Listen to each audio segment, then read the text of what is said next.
책 읽어주는 미즈놀 13장 여러분 단톡방으로 오세요. 고정 댓글 타고. 자, 사진 설명부터 좀 해드리겠습니다. 위에 일명 페이팔 마피아라고 합니다. 왼쪽에서부터 자, 루크 록센, 겐 하워리, 데이비드 식스, 피터 틸, 케이스 로프, 리드 호프만, 맥스 레브친, 로도프 보타.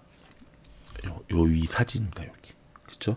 그 다음에 왼쪽 아래 이 친구가 바로 계속해서 일론 머스크랑 마찰을 빚는 맥스 레브친. 그다음 오른쪽 아래 이 친구가 마이클 모리츠입니다. 이 친구가. 자, 바로 시작합니다. 해임.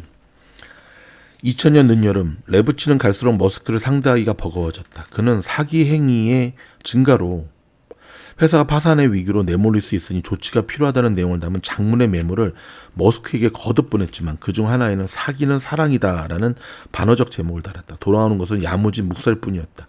레브친이 자동화된 사기, 즉 사이버 범죄자가 개인의 자료를 자동으로 훔쳐 이용하는 프로그램으로 자행하는 사기를 방지하기 위해 캡차 기술, 즉 사람과 컴퓨터를 구별하기 위한 자동 계정 생성 방지 기술을 최초로 상용화했을 때에도 머스크는 거의 관심을 보이지 않았다. 그의 그런 반응은 내게 극도로 우울한 영향을 미쳤죠. 레브틴의 말이다. 그는 여자친구에게 전화를 걸어 다 끝난 것 같아 라고 말했다. 팔로알토 한 호텔에서 열린 컨퍼런스에 참석하던 어느 날 레브친은 로비에 함께했던 동료 몇 명에게 퇴사 의사를 밝혔다. 동료들은 머스크에게 맞서 싸울 것을 촉구했다.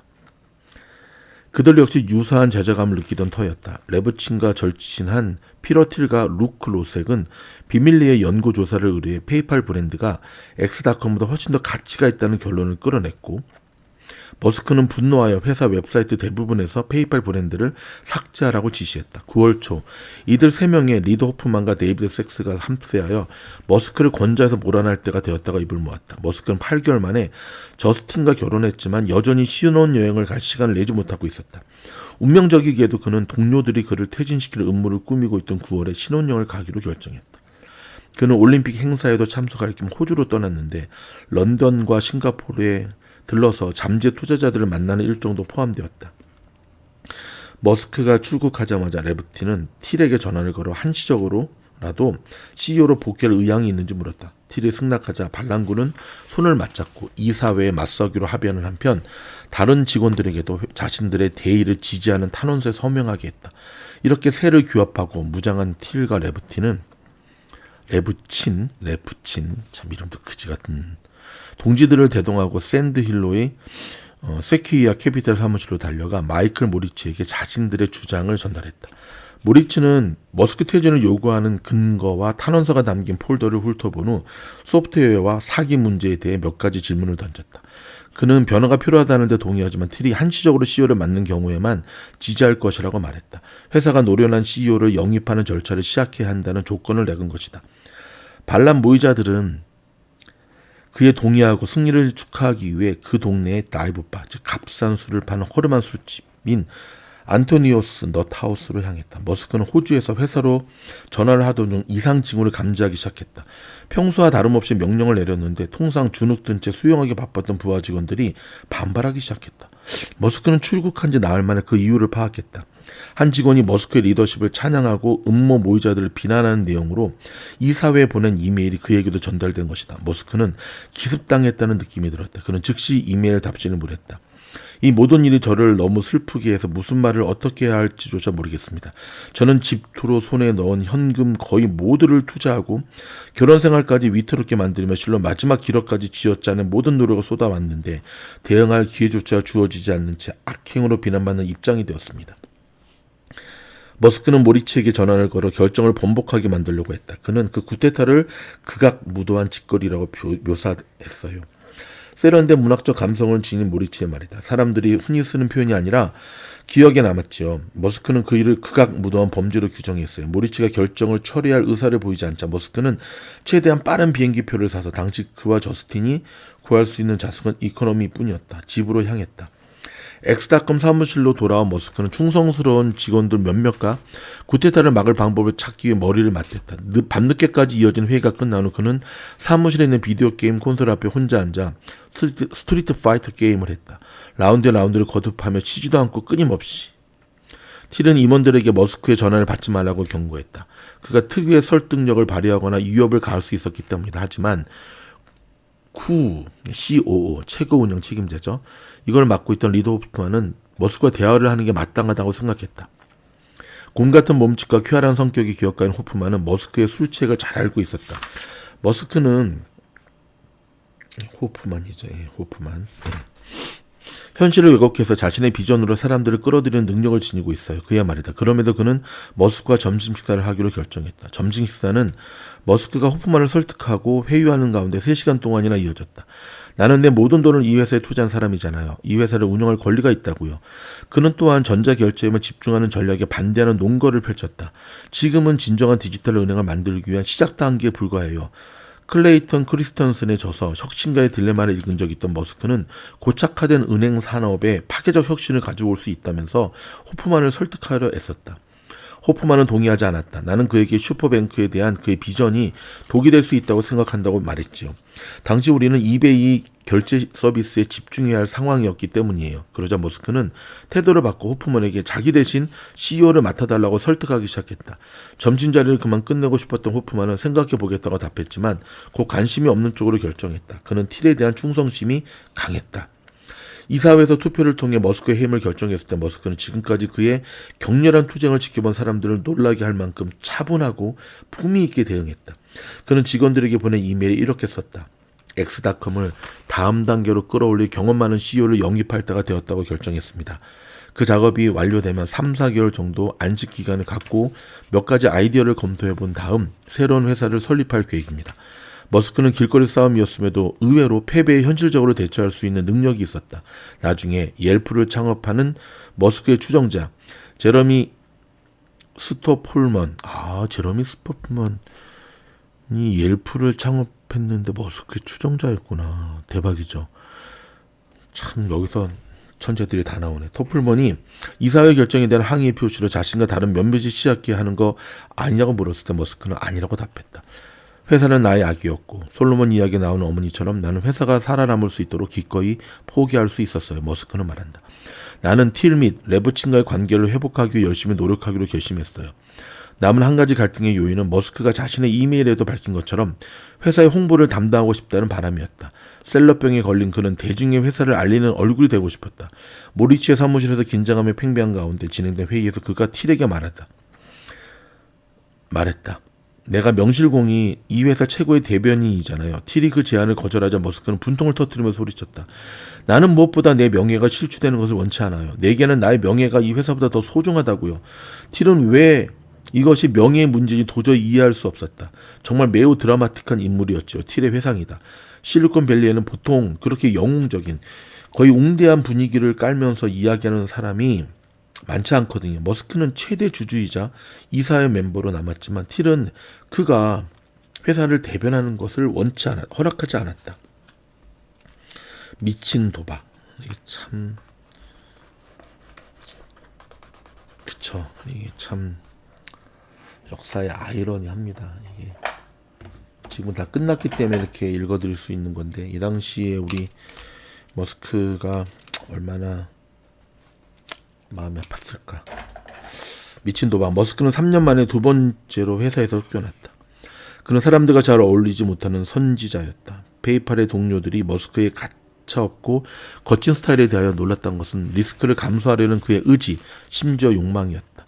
기업가는 사실 리스크를 감수하는 사람이 아니지요. 로로프 보타는 말한다. 기업가는 리스크를 완화하는 사람이에요. 리스크를 감수하면서 번창하려 하지도 않고 리스크를 증폭시키려 하지도 않죠. 대신 통제 가능한 변수를 파악해서 리스크를 최소화하려고 노력하죠. 하지만 머스크는 그렇지 않았다. 그는 리스크를 증폭시키고 우리가 물러설 수도 없게 배를 불태워버리는 데 몰두했어요. 보타가 보기에 머스크의 맥라렌 사고는 그런 성향을 상징적으로 보여주는 것이었다. 가속 페달을 있는 대로 밟고 얼마나 빨리 달리는지 보려다가 난 사고였기 때문이다.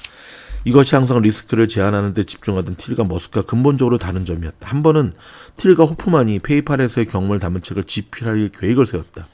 그들은 머스크에 대한 장의 제목을 리스크라는 단어의 의미를 이해하지 못한 남자로 잡기로 했다. 하지만 그의 리스크 중독은 불가능해 보이는 일을 하도록 사람들을 이끈다는 면에서는 유용할 수 있었다. 호프만은 말한다. 머스크는 놀랍도록 성공적으로 사람들이 사막을 가로질러 행진하게 만들곤 하지요. 그는 모든 칩을 테이블 위에 올려놓을 수 있을 정도의 확신을 가지고 움직입니다. 이는 단순한 비유가 아니었다. 수년 후 레브치는 한 독신 친구의 아파트에서 머스크 등과 함께 어울렸다. 몇몇 사람들은 판돈을 크게 걸고 텍사스 홀덤이라는 포커 게임을 하고 있었다. 머스크는 카드 플레이어가 아니었음에도 테이블로 다가갔다. 카드를 외우고 확률을 계산하는 데 능한 컴퓨터 강들과 타짜 수준의 꾼들이 모여 있었죠. 레브친의 말이다.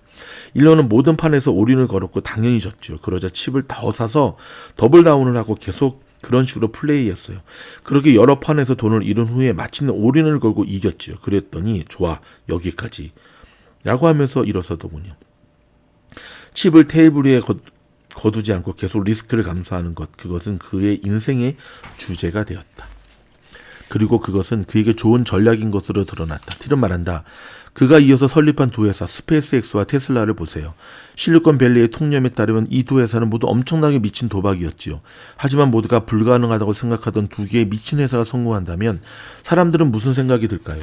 일론은 리스크와 관련해 다른 사람들이 알지 못하는 무언가를 이해하고 있는 게 틀림없어 이렇게 생각하지 않을까요? 페이팔은 2002년 초 IPO를 단행했고 그해 7월에 15억 달러의 이베이에 인수되었다. 머스크의 투자 회수액은 약 2억 5천만 달러에 달했다. 얼마 후 머스크는 숙적이었던 레브친에게 전화를 걸어 회사 주차장에서 만나자고 제안했다. 작지만 깡단이던 레브친은 머스크가 언젠가 자신에게 주먹을 날릴지도 모른다는 막연한 두려움을 간간히 품었던 터라 농담 반 진담 반으로 물었다. 학교 뒤편에서 주먹 다짐 한판 벌이자. 뭐 그런 건 아니겠죠. 하지만 머스크는 진실로 그렇게라도 하고 싶은 마음이었다. 그런 슬픈 표정으로 주차장 연석에 앉아 레브친에게 물었다. 왜 나를 배신했어요? 레브친은 솔직히 그게 옳은 일이라고 믿었죠. 라고 대답했다. 당신은 완전히 틀렸고 회사는 곧 망할 것 같았고 다른 선택의 여지가 없다고 생각했어요. 머스크는 고개를 끄덕였다. 몇 달 후 두 사람은 팔로알토에서 저녁 식사를 했다. 머스크가 그에게 말했다. 지난 일에 연연하기엔 인생이 너무 짧아요. 앞으로 나가는 게 중요하죠. 머스크는 피터 틸, 데이비드 섹스 등 여타의 구테타 지도자들과도 식사를 하며 같은 말을 했다. 처음에는 무척 화가 났어요.